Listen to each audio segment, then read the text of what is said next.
Mardi 30 mai 2023, j'ai écrit une version spéciale du texte Mon arbre d'amour pour pouvoir le lire avec d'autres personnes. Je l'ai appelé Nos arbres d'amour. Prince Valium et princesse Temesta sont le réconfort des dames et des sires déçus. Y elles s'endorment au bois dormant et vivent au jour le jour comme des somnambules. Ainsi vivons-nous avec un côté pile et un côté façade. Pour sauver la face, que de produits hypnotiques devons-nous avaler? Encager l'oiseau, s'étourdir de distractions qui en fin de compte n'apportent aucun réconfort.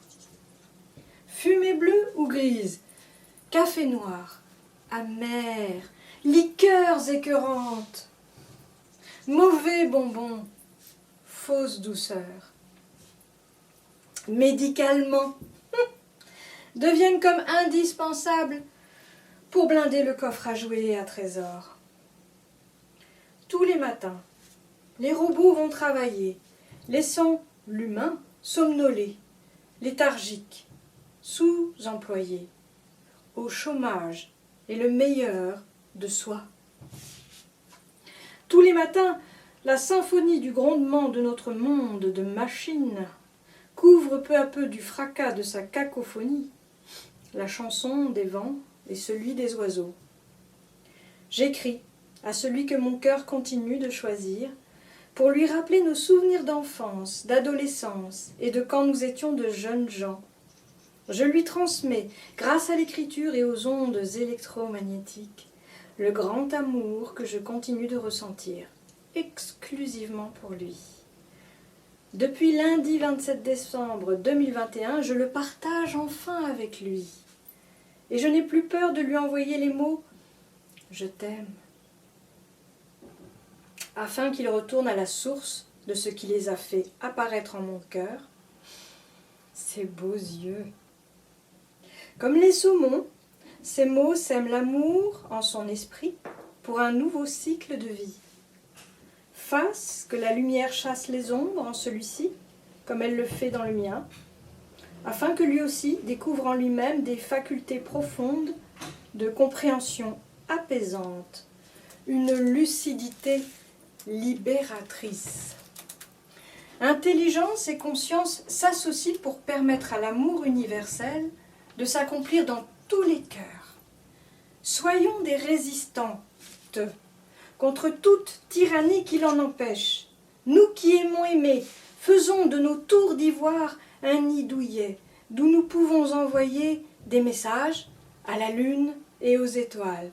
Que cette tour soit la partie visible de nos domaines, que l'univers intérieur de nos imaginaires soit nos maisons, nos refuges, nos abris, le royaume où nous régnons. Les enfants ne sont pas des clones de leurs parents, et c'est pour cette raison que des réalisations originales les aspirent au-delà des projections familiales. La meilleure des réussites est d'être heureuses. Ils sont, tout comme leurs ascendants, des créations uniques et révolutionnaires, des œuvres de la maîtresse vie. L'indépendance et la liberté ne s'opposent pas à la tendresse et à l'amour. Elles lui donnent de l'espace, de la grandeur. Dessinons nos arbres d'amour, où l'envie d'aller nicher nous fait voler de nos propres ailes. Imaginons que nous nous endormons entre les bras de quelqu'un que nous aimons. Ce quelqu'un, cela peut être aussi soi. Nous nous endormirons sans drogue, sans écran. Nous saurons en quoi consiste notre travail. Scellons le serment et engageons-nous à réaliser une promesse par une offrande à l'enfant que nous fûmes, toujours vivant dans nos cœurs, et en même temps à tous ceux à qui nous avons envie de transmettre le trésor récréatif enfin révélé, le phénix libéré de la cage. Continuons d'accomplir le trait d'union intergénérationnel, transmettons la vie à notre tour, de la façon dont nous sommes unis d'une manière affectueuse et spirituelle, rien ni personne ne peuvent nous séparer. Nous faisons partie d'une belle histoire commune et nous vivrons dans la mémoire des uns et des autres. Diffusons l'espoir pour plus loin que nous. L'amour le plus fort est invincible.